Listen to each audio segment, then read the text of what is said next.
Maratha special मध्ये कोण होणार प्रभागाचा पुढारी यामध्ये आज आपण आलेलो आहे प्रभाग क्रमांक 25 मध्ये. वैभव हत्तुरे हे राष्ट्रवादीकडून कॅन्डिडेट म्हणून उभारलेले आहेत.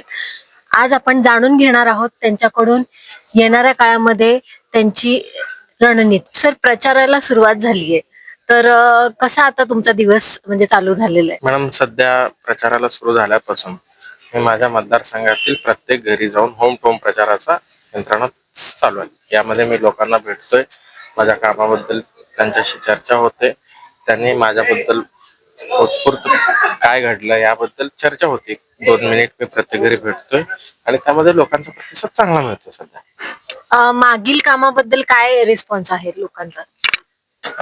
ते मी मागील 5 वर्ष माझं कार्यकाळ आणि 4 वर्ष प्रशासक, जरी 4 वर्ष प्रशासक जरी असलं तरी मी लोकांशी असलेलं माझं नातं, माझं काम करण्याची पद्धत कुठेही बदललं नाही. त्यामुळे माझं लोकांशी असणारं कनेक्टिव्हिटी हे सध्या मला त्याचं मदत मिळतं. नक्की सर, स्ट्रॅटर्जी काय आहे? नवीन काही घेऊन आलेला आहे प्रचारासाठी? नवीन काही आणायचं गरज नाही. आपण काम करत आलोय, काम करत राहू, ही एकच स्ट्रॅटेजी आहे. आपण सुरुवातीला या क्षेत्रामध्ये येताना आपण एकच ठरवून आलो की आपण सामाजिक क्षेत्रातून राजकीय क्षेत्रात जातो. कारण घराला आमच्या वारसाला मिळालेलं हे एक सामाजिक क्षेत्र होतं, पण आम्ही राजकीय क्षेत्रात येताना आम्ही फक्त लोकांचं काम करण्यासाठी आलो. त्यामुळे मी फक्त आता त्याच विजनने पुढे जातो. चिन्ह बदलल्यामुळं काही नवीन म्हणजे दगा होऊ शकतो किंवा नुकसान होऊ शकतं असं काही वाटतं? चिन्ह बदलला ह्यात हे गोष्ट खरं आहे, जसं तुम्ही म्हणताय की चिन्ह बदललेलं. आता मी बऱ्याच लोकांना मागील 8-9 वर्षात की भारतीय जनता पार्टी हा माझा पक्ष असं मी सांगत होतो. त्यामुळे बऱ्याच लोकांना वैभव म्हणजे भारतीय जनता पार्टी हे कन्सेप्ट क्लिअर होता. आता तुम्हाला लक्षात आलं असेल. पण आता मी प्रत्येक घरी जातोय आणि मी स्वतः सांगतोय की माझं यावेळी राष्ट्रवादी काँग्रेस पार्टी आहे आणि माझं चिन्ह घड्याळ. त्यामुळे त्या लोकांना चिन्हाचं जी ऍक्च्युअल अडचण होती क्लिअर होते. थोडासा वेळ लागेल, पण अजून 2-3 दिवस आहे या प्रचार यंत्रणेत आम्ही त्या गोष्टी लोकांच्या मनातून काढू. लोकांचा कसा रिस्पॉन्स आहे किंवा तुमचे जे कार्यकर्ते आहेत त्यांचा रिस्पॉन्स कसा आहे? मॅडम, लोकांचा रिस्पॉन्स म्हणजे मी असं म्हणतोय की मला असं कुठंच वाटत नाही की मी आता माझ्या मतदारसंघातल्या मतदारांना भेटतोय किंवा बाहेर कोणाला भेटतोय. माझ्या परिवारातील लोक, माझे मित्रमंडळी ह्यांना भेटतोय असं मला स्पष्ट वाटतं आणि असं फील होतं मला रोज. आणि कार्यकर्ते हे मी त्यांना कधी कार्यकर्ते म्हणलोच नाही. हे माझे मित्र आहेत, माझे भाऊ लोक आहेत. का? कारण मी काल पण सांगितलं की माझ्यासाठी हे लोक 15-15 दिवस सुट्टी काढतायत, 15-15 दिवस घरी जात नाहीत. मी कमी पडेन असं वाटत असेल मला तर ते माझ्यापेक्षा दुपटीने पाहतायत. त्यामुळे माझं हे उमेदवारी हे माझं नसून त्यांचे असं मला खरं वाटतं. सर, आत्ताच दत्ता मामा भरणे येऊन गेले, तर काय त्यांनी तुम्हाला आवाहन केलेलं आहे? नाही, मामांनी चांगला प्रतिसाद दिला. मामांनी आज आमच्या घरी चहा पाण्यासाठी सदिच्छा भेट दिली. त्या भेटीमध्ये, मामांच्या भेटीमध्ये, संतोष भाऊंच्या भेटीमध्ये आम्हाला एक वेगळी एनर्जी आली. कारण मामांचं बोलण्याचं एक पॉझिटिव्ह अप्रोच, आमच्या भागामध्ये असणारी माहिती मामांनी येताना हे लक्षात आलं मामांशी बोलताना की मामांनी आमच्या प्रभागाबद्दल माहिती घेऊन आलं. हे मोठ्या नेत्यांचं म्हणजे स्वभावात असतो. ते येताना चर्चा करत आले असतील किंवा त्याच्यावर माहिती असेल, ते सांगितले की माझ्या मतदारसंघात रचना काय आणि आमचं काम कसं आहे सांगितले. आणि माझ्या परिवाराबद्दल, माझे वडील, भाऊ, काका सगळ्यांच्याशी चर्चा केली. आमच्या सगळ्या मित्रांना भेटले, सगळे महिला आले आमच्या प्रचार यंत्रणातले, त्यांना भेटले. आणि माहिती ज्येष्ठ नागरिक त्याच वेळी आम्हाला भेटण्यासाठी, कारण प्रचाराचा प्रसंग सगळ्यांना संवाद साधले. मामांनी त्यांचं चांगले पॉझिटिव्ह वाईब्स आम्हाला दिली. सर, प्रत्येक ठिकाणी चिखलफेक होते, म्हणजे विरोधकांवरती चिखलफेक होते, पण तुम्ही त्याच्यामध्येही खूप शांत आणि पॉझिटिव्ह आहात का? म्हणजे काय, कुठली एनर्जी आहे तुम्हाला? नाही मॅडम, मला माझ्या बालपणापासून एक शिकवलं गेलंय, आमच्या कुटुंबात सांगितलं गेलंय की सगळ्यांचं न्याय होत असतं ते वरती बसलेला करत असतो. आम्ही कोणावर बोलून, आमची कोणावरही बोलण्याचा अधिकारी नाही. जनता ठरवणार आहे. जनताला माहिती आपण कोण आहोत. आपण एक्सप्लेन करण्याची गरज नाही. लोक चिखलफेक करतात आणि ते त्यांचा स्वभाव असतो. त्यात आम्ही पडायचंही नाही आणि आपण त्यात पडायचं नाही. का? कारण आपण काय केलं हे जनतेला माहिती आहे.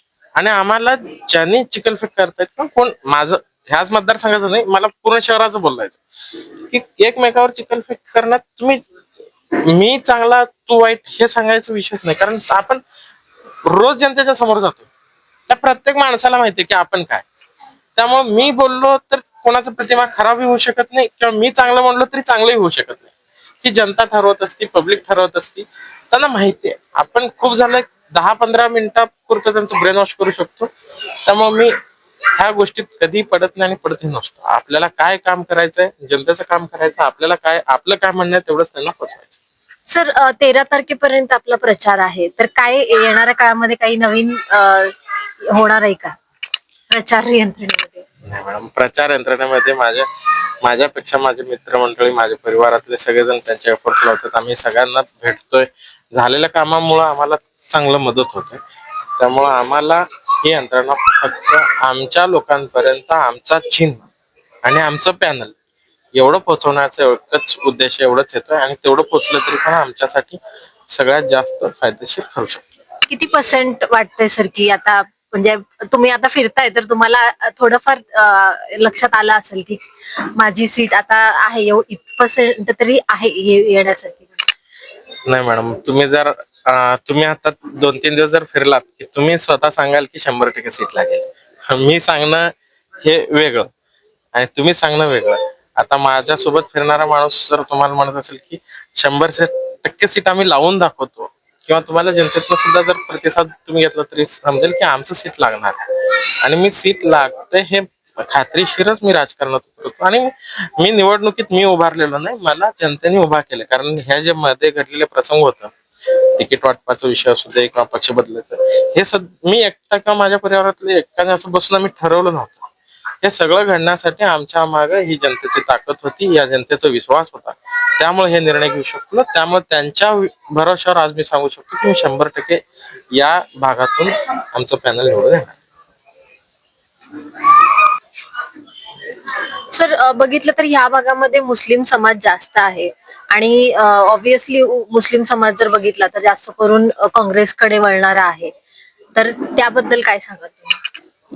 मॅडम, एकतरी आमच्या घरी सर्व धर्म समभाव हा सुरुवातीपासून म्हणजे माझ्या आजी आजोबापासून चालत आलेला आहे. आमच्या घरी कुठल्या समाजाला, कुठल्या जातीला जात समाज म्हणून आम्ही कधी आमच्या घरामध्ये म्हणजे किंवा आम्ही बसताना उठताना कधी आम्हाला हे प्रकार शिकवले गेले नाही. त्यामुळे शिकवलं पण नाही. मी 2017ला भारतीय जनता पार्टीकडून जरी निवडून आलो तरी पण तेव्हा माझ्यासोबत कुठल्या माणसांनी किंवा कुठल्या समाजाने दुरावा घेतला नाही, किंवा मी कुणाशी दुरावा घेतला नाही. आज मुस्लिम समाजाचा विषय आला, सगळ्या समाजाचा जर विषय आला तर ते समाज मला 2017 पासून सोबत होते. मला व्यक्ती म्हणून किंवा माझ्या परिवाराला बघून ते समाज तेव्हाही माझ्यासोबत होता, आजही आहे. आणि ह्याचं खात्रीशीर सांगू शकतो, कारण मला 2017ला सुद्धा माझ्यासोबत मुस्लिम समाज होता, आज सुद्धा तो समाज आहे. आणि तिथं त्या लोकांनी तेव्हाही सांगितलं होतं की आम्हाला माणूस बघून मतदान करायचं, आम्हाला तुम्हाला बघून मतदान करायचं. त्यामुळे ते लोक आज सुद्धा ठामपणे माझ्यासोबत.